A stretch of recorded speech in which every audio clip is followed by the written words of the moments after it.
بسم اللہ الرحمن الرحیم۔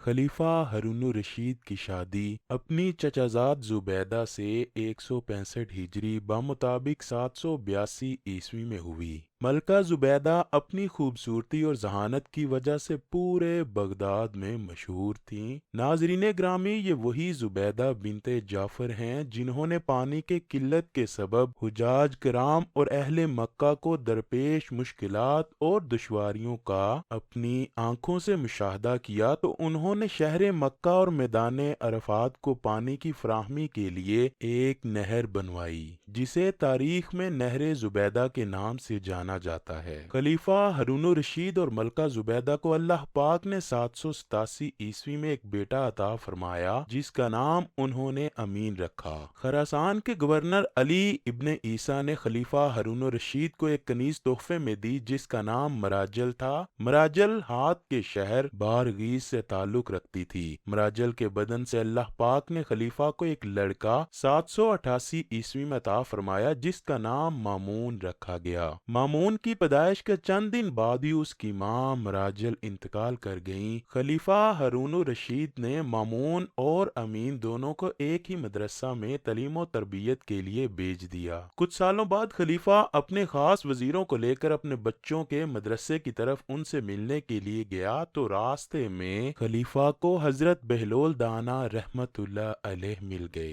وزیروں نے زبردستی ان کو اپنے ساتھ ملا لیا اور اونٹ پر سوار کر لیا۔ چنانچہ حضرت بہلول خلیفہ کے ساتھ اس کے بیٹے امین اور مامون کے مکتب پہنچ گئے۔ مکتب پہنچ کر خلیفہ نے استاد سے اپنے بچوں کی تعلیم و تربیت اور ذہانت کے بارے میں دریافت کیا، تو بچوں کے استاد محترم کہنے لگے، عالیجا، آپ کا بیٹا امین عورتوں کی سردار ملکہ زبیدہ جیسی ہوشیار اور عقل مند خاتون کا بیٹا ہے، لیکن وہ کن ذہن ہے، اسے کچھ بھی جلد سمجھ نہیں آتا، جبکہ مامون جو کہ کنیز سے آپ کا بیٹا ہے وہ بہت ذہین، دانش مند اور باوقار ہے۔ خلیفہ کہنے لگا، حیرت ہے، دونوں میرے ہی بیٹے ہیں، لیکن دونوں کی ذہنیت میں اتنا فرق کیسے ہو سکتا ہے؟ تمہیں بغیر ثبوت کے اتنی بڑی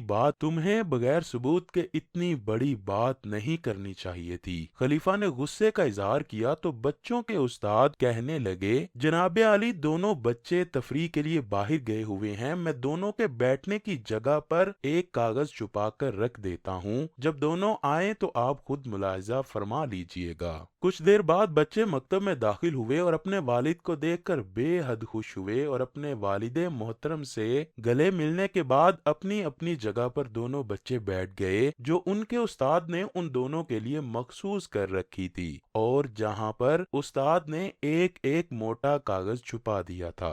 مامون بیٹھتے ہی کچھ مضطرب نگاہوں سے ادھر ادھر دیکھنے لگا، جبکہ امین اپنی جگہ پر اطمینان سے بیٹھا رہا۔ کیا بات ہے مامون، کچھ بے چین نظر آتے ہو؟ آخر استاد نے مامون کی بے چینی کی وجہ پوچھ ہی لی۔ استاد محترم، میں اپنے بیٹھنے کی جگہ میں کچھ تبدیلی محسوس کرتا ہوں، مگر سمجھ نہیں پا رہا، ایسا لگتا ہے جیسے میری جگہ کاغذ پر اوپر ہو گئی ہو یا چھت کاغذ پر نیچے ہو گئی ہے۔ امین، کیا تمہیں بھی کوئی تبدیلی محسوس ہو رہی ہے؟ نہیں استاد محترم، امین نے جواب دیا۔ خلیفہ تو جیسے دم بخود ہو کر رہ گیا اور سر کو پکڑ کر بیٹھ گیا۔ حضرت بہلول بھی یہ منظر دیکھ رہے تھے۔ بچوں کے استاد بولے، عالیجا، اگر اجازت ہو تو دوسرے کمرے میں چلتے ہیں۔ وہ بچوں کو ادھر چھوڑ کر دوسرے کمرے میں چلے گئے۔ خلیفہ نے حیرت زدہ ہو کر کہا، آخر کیا ماجرا ہے؟ امین کی ماں زبیدہ عرب کی ذہین ترین عورتوں میں سے ہے، اس کا کوئی مقابلہ نہیں، مگر اس کا بیٹا؟